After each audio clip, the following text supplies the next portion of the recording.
Rain tapped a steady rhythm against the tin roof of the old auction barn, the sound mixing with the low murmur of voices and the creak of worn wooden benches. The air smelled of damp straw, wet wool coats, and the faint tang of livestock. Ethan stood near the edge of the crowd, hands buried deep in the pockets of his weather-beaten jacket, his boots leaving muddy prints on the sawdust-covered floor. He hadn't planned to come here, not really.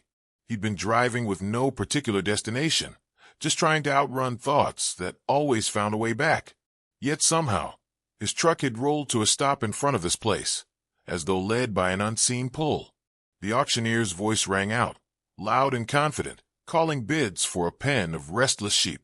People nodded, raised fingers, or gave small hand signals, and animals changed hands with the same detachment one might use in trading old tools.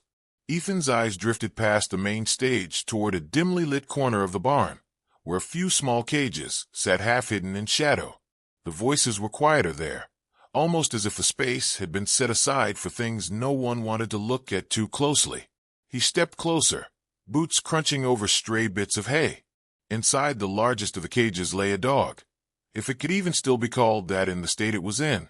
Ribs jutted sharply against thin skin, formatted in tangled clumps, one paw stretched out awkwardly, swollen at the joint. Its eyes, dull and listless, barely tracked his approach. No bark, no growl, only a faint flicker in the depths of its gaze, like a dying ember. The auctioneer's assistant glanced at him. "Lot 42, he said without ceremony. "Don't expect much. Probably won't last a week." His words landed without weight, as though he were talking about a cracked bucket. Ethan stayed where he was, something deep inside rooting his feet to the floor. The dog shifted slightly, its gaze settling on him in a way that made his breath catch. There was no logic to it, no explanation he could give, but in that moment, something passed between them, something wordless yet undeniable. The assistant's voice called out for bids, and a man in a greasy cap smirked as he raised a hand. $5, the man said, tone casual, almost mocking. A ripple of laughter from nearby followed. Ethan's hand went up before he could stop it. $6, he said, his voice steady though he could feel the pulse in his neck. The man's eyes slid to him, narrowing. $7, $8. The back and forth lasted only a few seconds, but each moment felt stretched tight. When the other man gave a shrug and stepped back, Ethan heard the auctioneer's final call. "Sold. Lot 42 to the young man in the back." The gavel's sharp crack cut through the air. As he reached for the cage door, someone in the crowd muttered, "A waste of money. You'll see." Ethan ignored it. Carefully, he lifted the dog, feeling the fragile bones beneath its skin. The animal shivered against him, not from cold alone, but from something older, fear that had settled deep. Outside, the rain had grown heavier, bouncing off the hood of his truck in fast, sharp beats. He set the dog on the passenger seat, then shrugged out of his jacket and draped it over the trembling body.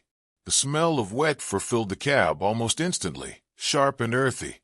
He sat for a moment before starting the engine, staring through the windshield at the blurred lights of the barn. The dog made a small, almost imperceptible sound, a whine that seemed to rise from a place of exhaustion rather than complaint. Ethan glanced over, and that was when it happened. A thin paw emerged from under the jacket and came to rest gently on his wrist, right over the worn leather bracelet he never took off. The contact was brief, but enough to send a jolt through him. His mind stumbled over the familiarity of it, though he couldn't yet place why. He drew in a slow breath, turned the key, and the truck rumbled to life. As he drove away, the wipers swiping rhythmically at the rain, Ethan felt the weight of the moment settling in his chest. He didn't know what he'd just signed up for, didn't know the history of the creature now curled beside him, or the challenges that would follow. But he knew this much. Walking away had never been an option.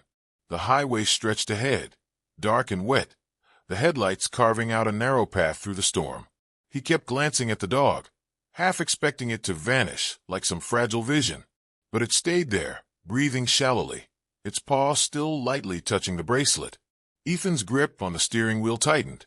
He didn't believe in fate, not really. But this didn't feel like chance either. In the quiet between the patter of rain and the hum of the engine, something old stirred in him, a memory he couldn't yet reach. He let the thought pass for now. There would be time enough to figure out why this meeting felt like the first step toward something he hadn't dared to hope for in years. The road curved, leading them away from the noise of the auction and into the unknown. The rain had stopped by the time Ethan pulled into the gravel driveway of a small house, but the ground was slick and glistening in the glow of the porch light. He opened the passenger door slowly, unsure how the dog would react. It didn't move at first, just looked at him with those weary eyes, as if bracing for something unpleasant. He slid his arms under the frail body, feeling the tremor in its muscles, and carried it inside. The warmth of the house was faint. Ethan kept the heat low to save on bills, but it was a welcome change from the damp night. He laid the dog gently on an old quilt spread across the living room floor. The animal sniffed at the fabric without interest, its head lowering almost immediately in exhaustion. Ethan crouched beside it, speaking softly. "You're safe here. No one's going to hurt you now." The words sounded strange in the quiet, but he meant them. He filled a shallow bowl with water, setting it nearby. For a long time, the dog ignored it, then finally took a few slow laps, as if even drinking required careful thought. When Ethan offered a small piece of boiled chicken left from his own dinner, the animal hesitated but eventually accepted, chewing slowly, watching him the whole time. The house felt different with another presence in it. For months, it had been just him. Long days working odd jobs, long nights with nothing but the hum of the refrigerator and the creak of settling wood. Now there was breathing in the next room, soft and tentative, but undeniably alive. Later, while Ethan sat at the kitchen table, sipping lukewarm tea, a faint sound made him glance toward the living room. The dog had moved from the quilt to lie beside the chair where he'd left his jacket, its nose pressed against the worn fabric. Something in his chest tightened. Without thinking, he went over and sat on the floor next to it. After a long pause, the dog shifted, pressing lightly against his leg. That night, sleep was shallow. More than once, Ethan woke to the sound of the dog stirring, whimpering softly in dreams. Each time, he reached down from the bed, letting his hand rest on its back until the tremor stilled. He told himself it was for the dog's comfort, but the truth was, it eased something in him too. Morning came with pale light, seeping through the blinds. The dog followed him, limping slightly, as he moved through his small morning routine. It stayed close while he boiled eggs, its eyes tracking his movements, but never begging. He set a small portion in a dish, watching as it ate with more appetite than the night before. Over the next days, their patterns settled into a tentative rhythm. Short walks down the quiet street, slow enough not to strain the injured paw. Gentle brushing to ease out the worst of the matted fur. The dog's eyes began to lose some of their dullness, showing hints of curiosity. Ethan found himself speaking more, commenting on the weather, the neighbor's cat, or the stubborn creak in the back door. He didn't expect answers, but the act of talking felt less strange with the animal's quiet attention. One evening, as the sun dipped low and painted the sky in muted gold, Ethan sat cross-legged on the floor, carefully trimming the fur around the injured paw. That was when he noticed it, a faint scar, oddly shaped, just above the joint. His fingers paused, tracing it gently. It stirred something in him, a flicker of recognition he couldn't quite place. He dismissed it for the moment, telling himself not to dwell on it. Yet the feeling lingered. A few days later, they took a different route on their walk, passing a corner store where a man leaned against the wall, smoking. His gaze followed them too closely. As Ethan passed, the man's voice cut through the quiet. "Where'd you get that dog?" The tone was casual and sound, but edged with something sharp underneath. Ethan stopped, tightening his grip on the leash. "Why?" The man took another drag, exhaling slowly. "Looks familiar is all." His eyes lingered on the limp. "Dogs like that don't just show up." Ethan said nothing, pulling the leash gently and continuing down the sidewalk. The man's gaze burned at his back until they turned the corner. That night, the unease wouldn't leave him. While refilling the dog's water bowl, he decided to clean the collar it had been wearing when he bought it, cracked leather, barely holding together. As he ran a cloth over it, he felt something rough under the inner lining. Curious, he pried it open just enough to find a folded scrap of paper wedged inside. It was faded and brittle, edges worn soft by time. He unfolded it carefully, revealing a vet's receipt dated almost 3 years ago. There was a name printed on it, along with an address in a part of town he hadn't visited in years. The name sparked recognition, faint but certain, like a voice calling from far away. He set the paper on the table, staring at it. The dog lay curled in the corner, eyes half closed, unaware of the weight that small slip of paper carried. Ethan felt something shift in him, a pull toward answers, even if he wasn't sure he wanted to find them. He picked up the receipt again, running his thumb over the faded ink. The scar, the man outside the store, the way the dog had rested its paw on his bracelet. All of it swirled together, forming questions he couldn't yet untangle. The clock on the wall ticked in the quiet, each second loud in his ears. He glanced at the dog, then back at the address on the paper. A decision was beginning to take shape, slow but steady. Outside, wind rattled the loose gutter on the porch. Somewhere in the distance, a train horn echoed. Ethan folded the receipt again, sliding it into his wallet. There was no rush, he told himself. But even as he thought it, he knew he would go. For now, he sat on the floor beside the dog, his hand resting lightly on its side, feeling the slow rise and fall of its breathing.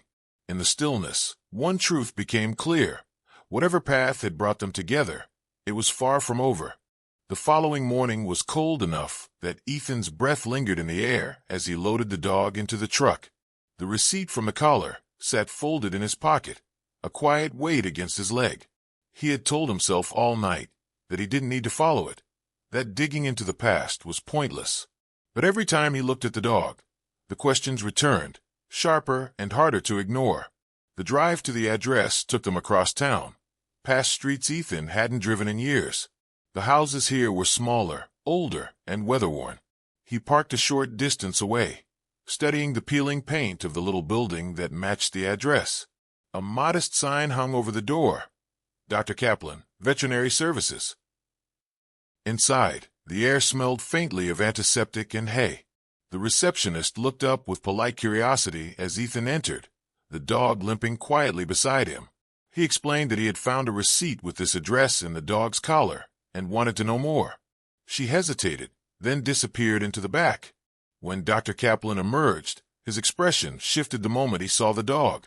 He crouched slowly, letting the animal sniff his hand before gently brushing fur aside to examine the scar on its leg. "I know this one," he said after a pause.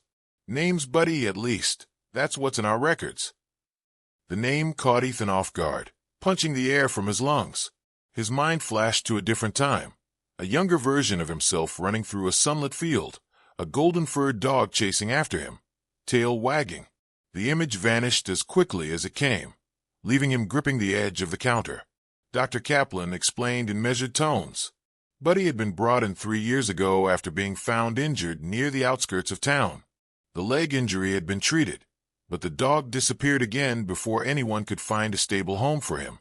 Over the years, he had turned up in shelters and, more recently, in the hands of people who hadn't treated him well. Ethan's thoughts tangled. Buddy, the dog he had lost the year his life, had come apart. The year his father's house had been broken into while he was away at work. He had searched for weeks back then, plastering flyers, checking shelters, walking neighborhoods. Nothing. Eventually, people told him to let it go. He knelt, running his hand gently along Buddy's back. The dog's eyes met his, and for the first time, Ethan thought he saw recognition, an almost imperceptible lift of the ears, a subtle shift closer. His throat tightened. "You remember me, don't you?" he murmured. On the drive home, the world outside the windows felt both familiar and strange, like seeing it through a different lens. Buddy rested his head on Ethan's thigh, the limp less pronounced today. They didn't make it all the way home without trouble. At a stoplight, Ethan noticed a truck in the mirror, a dented, mud-splattered vehicle he thought he recognized from the auction. His grip on the wheel tightened. The truck followed for several turns, then pulled up alongside at a red light. The man from the auction leaned out the window, his eyes hard. "That's my dog," he called, voice low and dangerous. Ethan didn't answer. When the light changed, he drove straight to Mr. Harris's place 2 streets over, a man he'd known since he was a kid. Harris was retired law enforcement, broad-shouldered and deliberate in his movements. He listened without interruption as Ethan explained the situation. "Illegal fighting rings don't give up easy," Harris said finally. "If that guy had him before, he'll try to take him back. But you've got proof the dog was yours first. Keep him close, and don't go anywhere alone for a while." They discussed filing an official report, and Harris offered to make some calls to people who still owed him favors. The older man's tone carried the weight of experience. "You don't give up on family," he said. "Not when you found them again." That night, Ethan kept the lights low and the doors locked. Buddy stayed near him, occasionally glancing toward the window as though sensing the tension. A shadow moved outside just after midnight, long and deliberate against the faint porch light. Buddy gave a low, warning growl, the first true sound of defiance Ethan had heard from him. He stepped quietly to the window, catching the shape of someone moving away toward the street. The growl faded, but Buddy didn't relax until the night was still again. The following days felt like walking a narrow path, with a storm on either side. Ethan stayed alert on their walks, choosing quieter routes and keeping Buddy close. More than once, he caught glimpses of the dented truck in the distance. Each night, as Buddy settled near the foot of the bed, Ethan felt the truth of Harris's words settle deeper. This wasn't just about protecting a dog. It was about making right what had been wrong for far too long. It was about not failing him again. Still, the question remained. How far was the other man willing to go? Ethan had the uneasy feeling he would find out soon. The morning broke with a pale, silvery light spilling through the blinds, the kind that promised a chill even before Ethan stepped outside. He clipped the leash to Buddy's collar, the familiar click sounding louder than usual in the stillness. Today felt different, tense, like the air before a thunderstorm. Buddy walked close to his side as they made their way toward the quiet stretch of road beyond the neighborhood. Halfway down the block, the low growl of an engine reached Ethan's ears. He turned slightly, and there it was, the dented truck rolling slowly toward them. The driver's window lowered, revealing the man from the auction, his smirk sharp and humorless. Two other men sat inside, their expressions hard. "Nice morning for a walk," the man drawled, stepping out once the truck stopped. He looked at Buddy with the satisfaction of someone who thought the outcome was already decided. "I told you before, that dog's mine. Hand him over, and we won't have a problem." Ethan's pulse pounded, but his voice stayed steady. "You've got no claim on him. I've got records, and I've got history with him. He's not going anywhere." The man's smile thinned. "Records don't mean much if no one's around to read them." One of the other men stepped out, closing the distance by a few feet.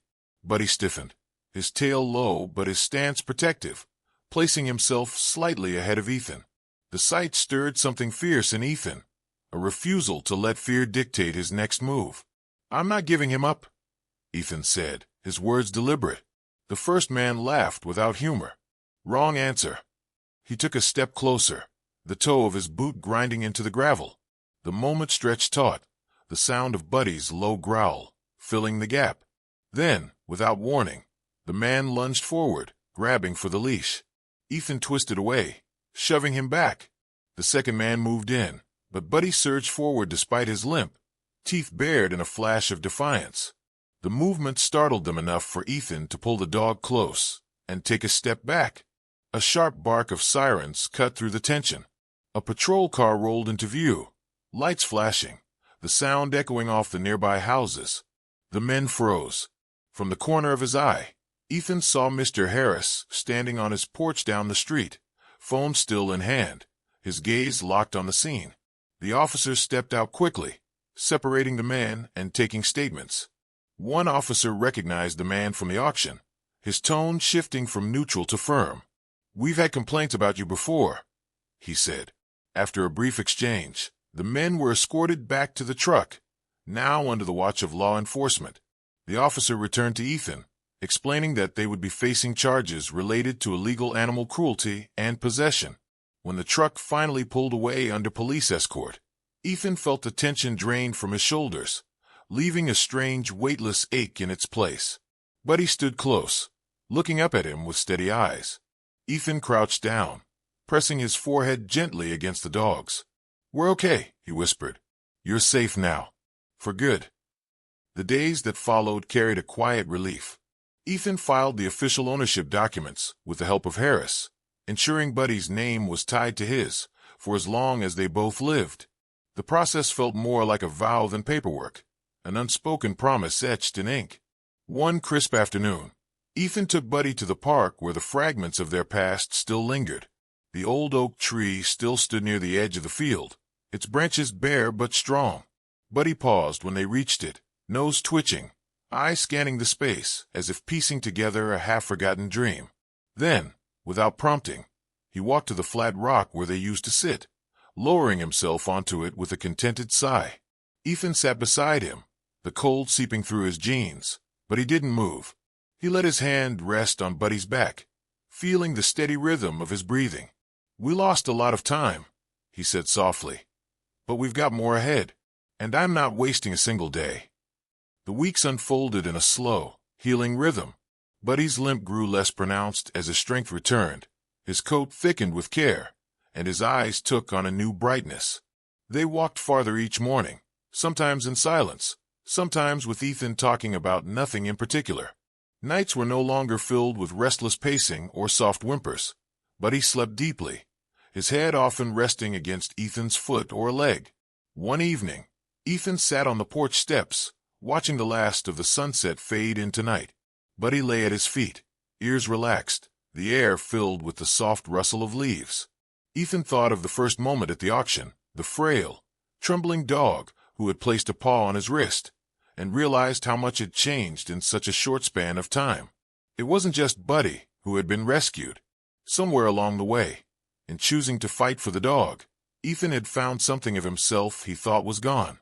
Trust, once fractured, had been slowly rebuilt, step by step, day by day, with every quiet moment they shared.